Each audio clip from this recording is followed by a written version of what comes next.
Caminhão é FH, depois o Scania, depois de muito depois, vem a brejerona chamada Mercedão, mula. Aí o resto é um monte de coisa que estão inventando por aí. Invenção isso aí.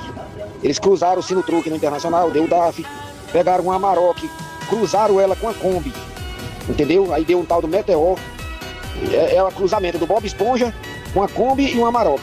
Ele puxou pra Amarok porque é a diesel, puxou pra Kombi porque tem a cara chata. E o Bob Esponja ele puxou aquele monte de falha que aparece no painel dele. Na hora que você liga a chave, tá lá igual uma árvore de Natal. Um sinalzinho amarelinho, um vermelhinho, um azulzinho, um verdinho. Aquilo ali enlouquece o motor.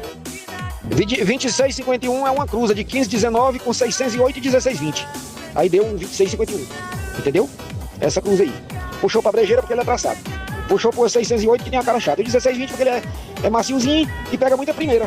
Muita marcha de força pra subir. Botou de cabeça pra cima já sai pegando marcha. Até pagar parar na zona da casa. Tá aí a explicação.